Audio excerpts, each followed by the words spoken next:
新闻一开始，先来看强烈风台苏拉，目前继续伫咧菲律宾李松岛。李松岛东北方的海面咧洗壳啊，气象局暗算会阁愈加愈强，暴风嘛会再扩大。上紧明仔暗会发布海上警报，拜二发布陆上警报，拜三拜四会上接近咱台湾，尤其是华东地区甲恒春半岛，拢可能会阁上大雨，提醒民众千万要注意。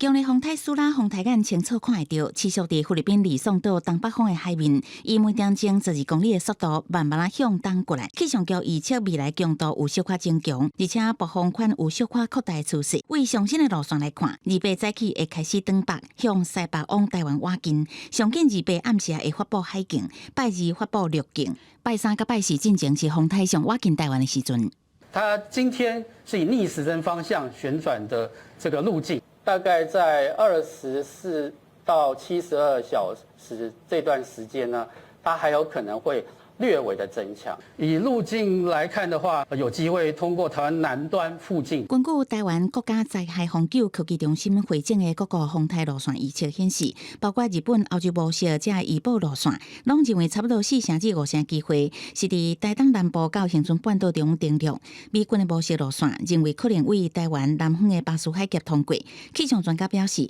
苏拉上挖近台湾的时阵威力上强，风甲雨拢会真大，尤其是拄啊海水低，大城受影响的华东甲恒春半岛甲宜兰拢是降雨热区。台东、恒春、高屏一带要特别留意它台风中心登陆后，它的这个强阵风跟这个比较大的瞬间强降雨，农历期间的这个大潮，我们在云林以南